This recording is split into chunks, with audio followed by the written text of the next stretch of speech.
오늘은 맥주 감사주일입니다. 이 맥주 감사주일은 상반기 동안 우리에게 베풀어 주신 그 은혜에 감사하며 우리가 그 믿음을 고백하며 함께 예배하는 자리입니다. 근데 우리 어찌 보면은 우리가 이 상반기 동안만 그것을 모아서 감사하는 것이 아니라 사실은 우리 삶 속에서 매일매일 우리는 하나님이 주신 은혜로 감사하며 그 은혜를 기억하며 살아가야 합니다. 어떤 과일이나 어떤 곡식이 첫 열매를 맺기 위해서는 작은 씨앗이 땅에 심겨지게 됩니다. 그러면 농부는 열심히 물을 주고 거름을 줘서 그것을 잘 키우게 됩니다. 그런데 이 농부의 열심과 노력만으로는 그것이 가능하지 않습니다.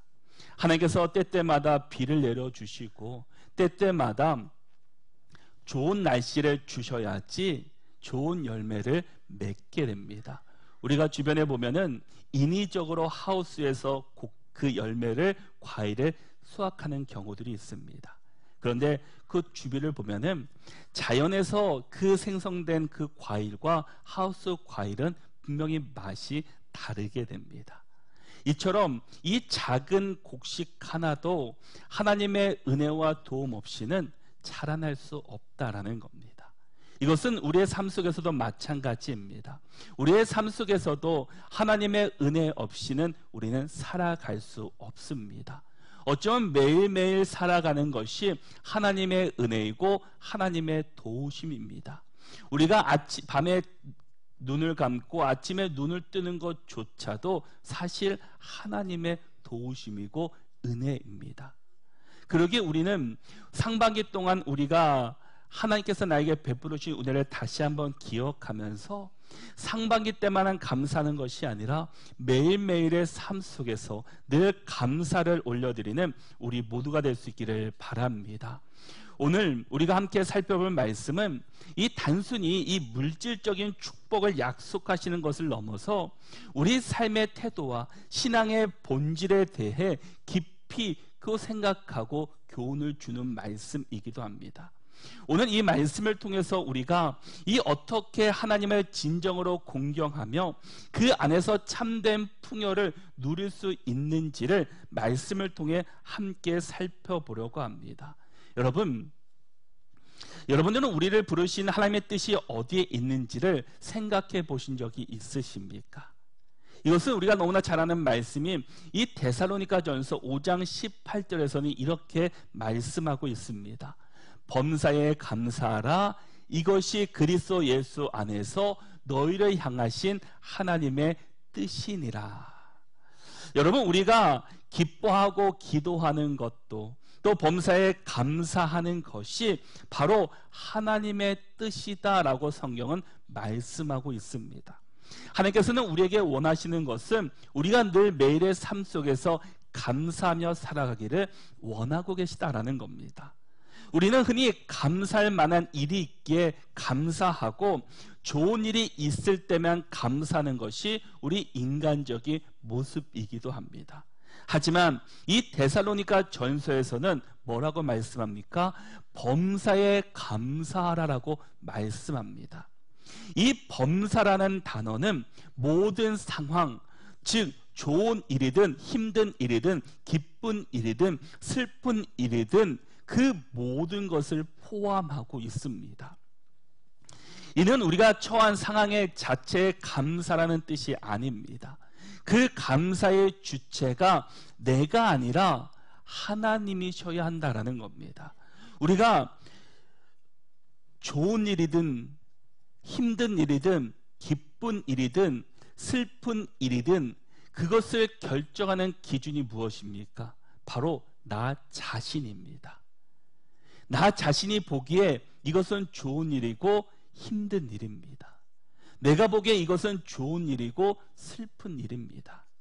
그런데 그 기쁜 일, 슬픈 일, 좋은 일, 그 힘든 일이 내 기준이지 하나님의 기준이 아니다라는 겁니다. 하나님께서는 우리에게 모든 것 범사에 감사하라라고 말씀합니다. 그것은 내 기준으로 살아가는 것이 아니라 하나님 안에서 살아갈 것을 말씀하고 있다라는 겁니다.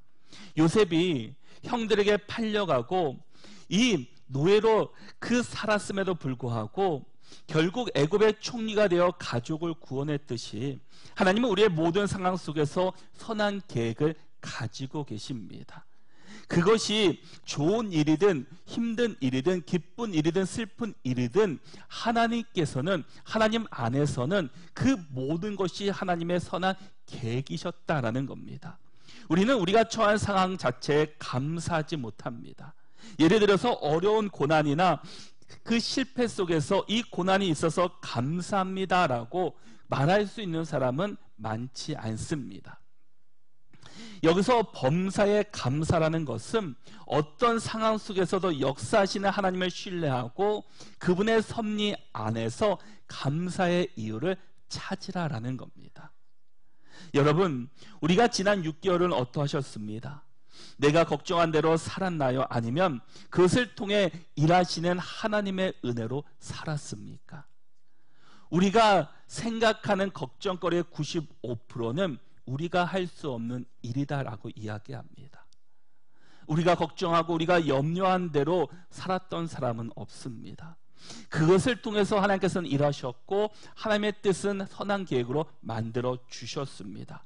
우리가 감사가 헛되지 않고 진정한 감사가 되기 위해서는 명확한 근거, 기준을 가져야 합니다. 그 기준은 바로 그리스도 예수 안에서입니다. 우리의 감사는 단순히 이 낙천적인 태도나 긍정적인 사고에서 비롯된 것이 아니다라는 겁니다. 그것은 우리가 그리스도 예수 안에서 얻은 구원과 또 새로운 생명 그리고 영원한 소망 안에 있음을 우리는 기억해야 합니다. 내 기준이 되면은 우리는 늘 불평과 힘든 것밖에 나타나지 않습니다. 그런데 예수님 안에 있으면 힘든 일이 아니라 그것이 기쁨이 되고 감사가 될 수 있다라는 겁니다. 우리 삶의 기준이 내 기준이 되지 마시고 정말 그리스도 예수 안에서 감사가 넘치는 우리 모두가 될 수 있기를 바랍니다. 우리가 아무리 힘들고 어려운 상황에 처했다 할지라도 예수 그리스도께서 우리를 위해 십자가에서 죽으시고 부활하심으로 우리에게 주신 구원의 은혜는 변함이 없으십니다. 이 변치 않는 진리가 우리의 감사의 가장 큰 이유가 되어야 합니다. 우리는 그리스도 안에서 하나님의 자녀가 되었고 영원한 생명을 얻었으며 성령의 인도하심을 받고 그 안에 살아가고 있습니다. 우리가 하나님 안에 살지 않은 것 같지만 우리 주님은 늘 우리 곁에서 우리를 보호해 주시고 우리를 함께해 주고 계십니다. 이 모든 것이 우리가 어떤 상황에서도 감사할 수 있는 바로 기준이 되어야 합니다. 내가 잘해서 이것이 되었고 내가 열심히 해서 이것을 얻은 것이 아니라 내 열심과 노력이 있지만 그 안에 하나님의 은혜가 얹어진 것이고 그 안에 하나님의 인도하심이 있었기 때문에 이 모든 것이 선을 이룰 수 있게 되었습니다. 우리의 상황이 우리의 환경을 바라보는 것이 아니라 어떠한 상황과 환경 속에서도 우리와 함께 하시는 또 그리스도 예수 안에서 살아가는 우리의 믿음의 성도들이 될 수 있기를 바랍니다. 우리의 기준이 아니라 예수 그리스도 안에서 예수 그리스도의 이름으로 선포하며 살아갈 때 우리 안에 늘 기쁨과 감사가 넘칠 줄로 믿습니다. 그러기에 우리가 감사하며 살아가는 것도 우리의 기준에 따라 결정하는 것이 아니라 예수 그리스도 안에 기준을 두어야 합니다. 우리가 오늘 본문의 말씀을 통해 진정한 감사의 모습이 어떠한지 우리가 어떤 감사를 드려야 되는지를 말씀을 통해 함께 살펴보려고 합니다. 먼저 우리 9절의 말씀을 같이 한번 읽어보겠습니다. 9절의 말씀 함께 읽겠습니다. 내 재물과 내 소산물에 처음 익은 열매로 여호와를 공경하라. 아멘. 먼저 여기서 처음 익은 열매다라고 말하고 있습니다. 이것은 단순히 시간적으로 처음의 것을 의미하는 것은 아닙니다.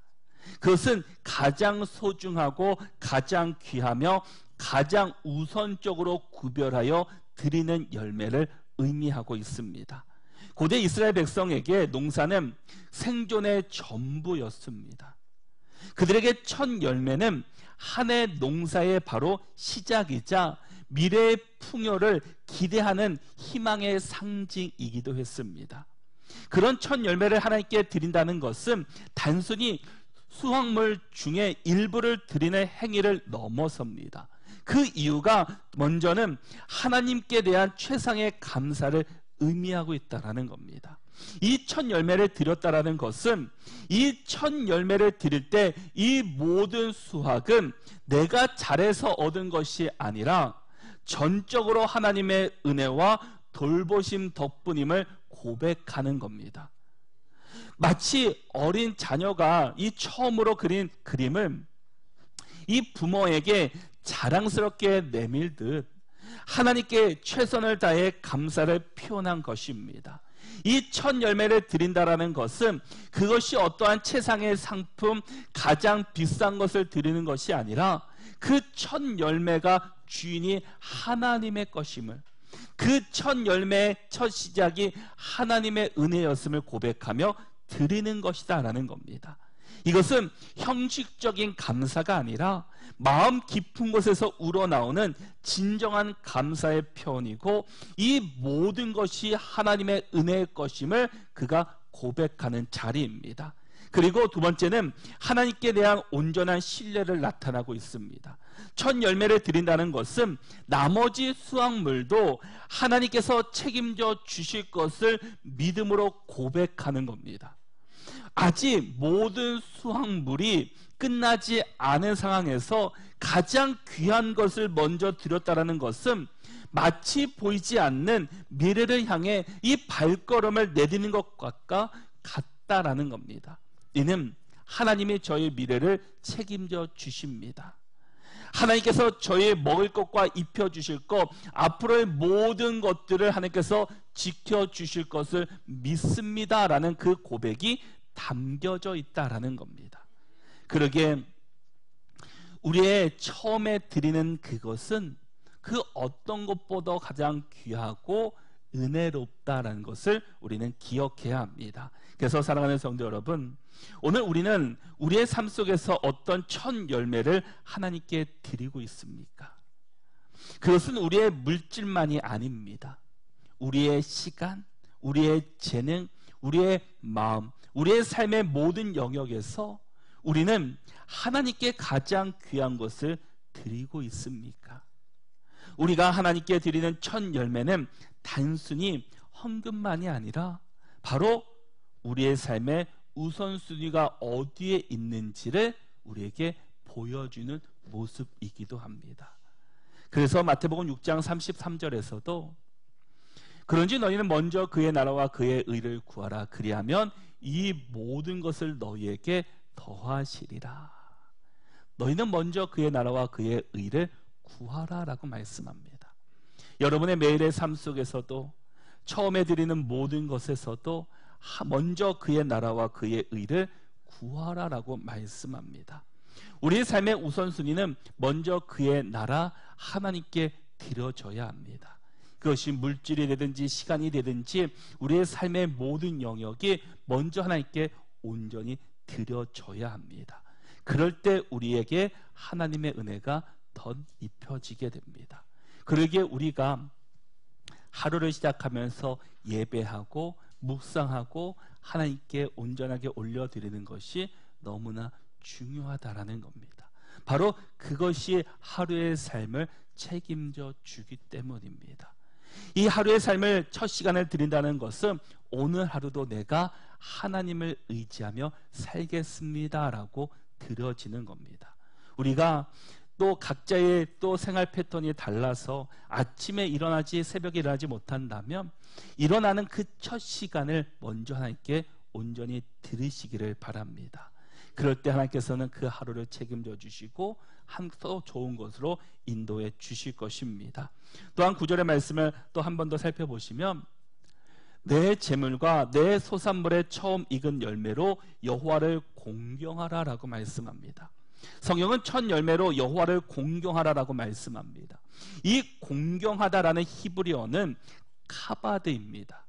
이는 무겁게 여기다, 영광을 돌리다, 존경하다라는 의미를 가지고 있습니다. 다시 말해 이 하나님을 우리의 삶에서 가장 중요하고 가장 영광스러운 분으로 인정하고 올려드리라, 경외하라라는 겁니다. 우리는 이 하나님을 인정하고 하나님을 경외하는 삶을 살아야 합니다. 여기서 공경이란 단순히 예의를 차리는 그것 정도가 아니라 하나님을 삶의 주인으로 인정하는 것입니다. 우리의 삶의 주인이 하나님 것임을 우리가 인정하고 우리의 삶을 하나님 앞에 온전히 올려드리는 것이다라는 겁니다. 하나님을 공경하는 삶은 단순히 예배당에서 찬양하고 기도하고 예배하는 것에 그치는 것은 아닙니다. 그것은 우리의 일상 속에서 하나님을 의식하며 그분의 말씀에 순종하고 그분의 뜻을 구하는 삶의 태도를 의미하고 있습니다. 우리의 일터에서, 가정에서, 또 관계 속에서 우리는 얼마나 하나님을 경외하며 공경하며 살아가고 있습니까? 예를 들어서 우리는 우리의 시간을 어떻게 사용하고 계십니까? 하나님께서 주신 귀한 시간을 육체의 쾌락이나 헛된 일에 낭비하고 있지는 않으십니까? 우리의 재능은 어떻습니까? 하나님께서 주신 이 재능을 온전히 나 자신만을 위해서 사용하고 있지는 않습니까? 하나님을 공경하는 것은 우리가 드린 물질, 예물뿐만이 아니라 우리 삶 전체를 드리는 것을 의미하고 있다라는 겁니다. 이것은 하나님과의 관계 속에서 우리가 하나님을 얼마나 사랑하고 존경하는지를 나타내는 가장 확실한 증거이기도 합니다. 우리가 첫 열매를 드린다라고 이야기하면 대부분 물질을 생각하게 됩니다. 그러나 이것은 물질을 넘어서 우리의 삶의 모든 영역을 우리에게 말씀해 주고 있다라는 겁니다. 우리가 물질의 첫 열매만 드리는 것이 아니라 우리의 삶 속에서도 모든 시간과 우리의 모든 영역에서 먼저 첫 시간을 하나님께 올려드리라라는 겁니다. 처음 일어나서도, 아니면 처음 직장에 그 출근에서도, 학교의 등교에서도 무슨 일이 있든지 첫 시간을 먼저 잠시라도 기도하며 하나님의 은혜를 구해야 합니다. 바로 하나님을 공경하는 것은 우리의 삶의 모든 영역을 하나님께 영광을 돌리는 삶으로 시작하는 것을 의미하고 있습니다. 그래서 하박국 3장 18절에서는 나는 여호와로 말미암아 즐거워하며 나의 구원의 하나님으로 말미암아 기뻐하리로다 라고 말씀합니다. 지금 하박국의 상황은 결코 좋은 상황이 아닙니다. 바벨론이라는 강대국이 언제 쳐들어올지 모르고 모든 것이 없고입니다. 지금 내가 가진 것이 아무것도 없습니다. 그런데 그는 기뻐한다라고 말합니다. 왜냐? 그의 삶의 기준이 나 자신이 아니라 하나님께 있었기 때문입니다. 하나님을 경외하며 하나님을 공경했기 때문입니다. 여기서 누구로 인해서 기뻐하고 즐거워한다라고 이야기합니까? 하박국은 여호와로 말미암아 구원의 하나님으로 말미암아 기뻐하노라라고, 즐거워하노라라고 말씀하고 있습니다. 우리가 현실을 보면 어떻습니까? 앞이 깜깜합니다. 미래에 대한 소망마저 사라집니다. 긴 터널이 언제 끝날지 모르는 그런 상황입니다. 들리는 소문들은 좋지 않은 소문들로 풍성합니다. 희망보다는 절망이 앞서고 있습니다. 내 앞에는 부족함만이 보입니다. 그런데 그럼에도 나는 여호와로 말미암아 즐거워하며 나의 구원의 하나님으로 말미암아 기뻐한다라고 그는 고백하고 있습니다. 어찌 보면 우리의 삶이 이런 모습입니다. 내 기준으로 보면은 모든 것이 부족합니다. 모든 것이 연약하고 힘든 것 투성입니다. 그런데 하박국은 자신의 나라 상황에 의해서 기뻐하는 것이 아니라 나는 여호와로 말미암아 구원의 하나님으로 말미암아 기뻐한다라고 고백하고 있습니다. 로마서 5장 3절에서도 다만 이뿐 아니라 우리가 환난 중에도 즐거워하노니라고 말씀합니다. 사도 바울도 마찬가지입니다. 사도 바울도 우리가 환난 중에도 즐거워한다라고 말합니다. 왜 그렇겠습니까? 사도 바울은 예수 그리스도로 말미암아 인생이 바뀐 사람입니다. 그러나 인생이 바뀌었다라고 해서 그가 늘 평탄한 삶을 산 것이 아닙니다. 그는 자신의 모든 것을 다 배설물로 여기고 복음을 위해 자신이 헌신했습니다. 복음을 전하는데 그곳에서 놀라운 일들도 일어났지만 복음을 전하다가 매도 맞습니다. 배도 파선을 당합니다. 끝내는 감옥에 갇히는 일을 경험합니다. 그런데 사도 바울은 우리가 환난 중에도 즐거워하노니라고 말합니다. 여러분은 환난 속에서도 즐거워하십니까? 기뻐하십니까? 감사합니다라고 고백하는 사람이 얼마나 많이 있습니까? 그런데 그는 정말 예수님으로 말미암아 하나님만으로 말미암아 기뻐한다라고 그는 고백하고 있습니다. 여러분, 우리의 고백이 바로 이런 고백이 될 줄로 믿습니다. 아무리 많은 것을 가져도 하나님 없는 인생은 참 불행한 인생입니다. 그러나 하나님이 있는 인생, 하나님이 주인 되시는 인생은 참 기쁨과 감사로 넘치는 인생이 될 것입니다. 우리가 우리의 기준이 아닌 여호와로 말미암아 하나님을 경외하며 하나님을 공경함으로 우리에게 베풀어 주시는 그 은혜를 기억하며 감사하며 살아갈 수 있는 우리 모두가 될 수 있기를 바랍니다. 그래 놀라운 것은 하나님을 공경하며 하나님 앞에 온전히 드린 삶 속에서 하나님은 어떤 은혜와 축복을 주시게 되십니까? 우리 10절 말씀을 같이 한번 읽어보겠습니다. 10절 말씀 함께 읽겠습니다. 그리하면 내 창고가 가득히 차고 내 포도즙 들에 새 포도즙이 넘치리라. 아멘. 많은 사람들이 이 성경을 읽으면 10절 말씀만 읽습니다. 왜냐? 내 창고가 가득히 차고 내 포도즙 들에 새 포도즙이 넘치리라. 차고 넘치는 것이 우리가 기대하는 삶이기 때문입니다. 그런데 9절 말씀에서 뭐라고 얘기했습니까? 우리에게 하나님께서 말씀하시는 것은 첫 익은 열매로 여호와를 공경하라라는 겁니다. 우선적으로 처음 것을 하나님께 온전히 드릴 때 이런 은혜가 우리 가운데 넘칠 것을 말씀하고 있습니다. 여기서 말하는 이 풍요는 단순히 물질적인 풍요만을 의미하는 것은 아닙니다. 물론 하나님은 우리의 필요를 다 채워주시는 분이십니다. 우리의 부족한 것을 아시고 그것을 채워주시는 하나님이십니다. 때로는 넘치도록 부어주시는 주님이십니다. 그러나 이 말씀은 더 나아가 영적인 풍요, 관계의 풍요, 삶의 전반적인 그 만족과 평안을 포함하고 있습니다. 오늘 본문 가운데 두 가지의 축복을 우리에게 말씀하시는데 먼저는 내 창고가 가득히 찬다라고 말씀합니다. 바로 물질적인 넉넉함 뿐만 아니라 삶의 안정과 만족감을 의미하고 있습니다. 어떤 사람은 많이 가졌지만 늘 불안해합니다. 많이 가지기를 기대했고 노력해서 얻었습니다. 그런데 만족과 평안함이 아니라 늘 불안하고 염려합니다. 그것이 그에게 무슨 유익이 되겠습니까? 무슨 기쁨이 되겠습니까? 그런데 하나님 안에서 누리는 이 평안과 확신이 우리 삶에 가득할 때 우리에게 주어지는 그 풍요로 인해서 우리가 기뻐하고 감사하고 평안함을 얻을 수 있게 됩니다. 이 평안함과 기쁨은 많이 가졌다고 해서 무조건 얻을 수 있는 것이 아니라 하나님이 주시는 마음입니다. 하나님이 주신 마음을 우리가 가질 때 진정한 풍요와 기쁨을 누릴 수 있다라는 겁니다. 그리고 내 포도즙 들에 새 포도즙이 넘친다라고 말씀합니다. 기쁨과 즐거움의 넘침을 상징하는 의미입니다. 포도주는 잔치와 축제를 의미하며 삶의 활력과 생기를 의미하기도 합니다.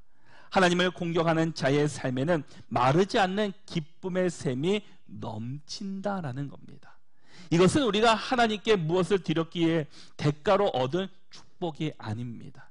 이것은 우리가 하나님을 최우선에 두었을 때 하나님께서 기뻐하시며 친히 베풀어 주시는 은혜입니다. 하나님은 우리의 작은 순종과 믿음을 보시고 상상할 수 없는 큰 것으로 갚아주시는 하나님이십니다. 그러기에 우리가 먼저 하나님을 향한 손을 내밀 때 하나님께서는 두 팔을 벌려 우리를 안아주시고 가장 좋은 것으로 채워주십니다. 여러분, 우리가 살아가면서 우리가 고백하는 것은 모든 것이 하나님의 은혜입니다 라는 것을 고백해야 합니다. 그리고 모든 것이 하나님의 인도하십니다 라고 고백해야 합니다. 하나님의 도움 없이는 하나도 이루어진 것이 없기 때문입니다. 그러기에 우리는 늘 우리 안에 감사하는 마음을 가지시고 늘 기쁨으로 살아낼 수 있는 믿음의 성도들이 될 수 있기를 바랍니다. 우리는 지난 상반기 동안 무엇을 위해 달려오셨습니까? 우리의 시간, 재능, 물질의 첫 열매는 어디에 들이셨습니까? 혹시 세상의 성공과 명예 혹은 이 개인의 만족을 위해 가장 소중한 것을 내어드리며 살고 있지는 않았습니까? 맥주 감사주일은 단순히 절기가 아닙니다. 그것은 우리가 하나님 앞에서 우리의 삶의 우선순위를 어디에 두고 있는지를 다시 한번 돌아보게 하십니다. 여러분, 우리의 삶의 기준이 내가 아니라 하나님이 될 수 있기를 바랍니다. 하나님께 기준을 두시고 그리스도 안에서 진정한 풍요와 기쁨을 누리시고 감사가 넘치는 삶을 살아낼 수 있는 우리 모두가 될 수 있기를 바랍니다. 우리가 첫 열매를 하나님께 드리고 삶의 모든 영역에서 하나님을 공경할 때 하나님께서는 우리의 창고를 채워주시고 우리의 포도즙들의 새 포도즙이 넘치게 될 줄로 믿습니다. 그 축복은 단순히 물질만을 의미하는 것이 넘어서 우리의 영혼을 만져주시고 우리의 삶의 기쁨으로 가득 채워 주실 것입니다. 3반기 동안 여러분들을 지켜주시고 보여주신 하나님의 은혜를 다시 한번 기억하며 또 우리의 삶 속에서 남은 또 하반기도 늘 매일매일 감사하며 하나님을 고백하며 살아가는 우리 모두가 다 되시기를 바랍니다.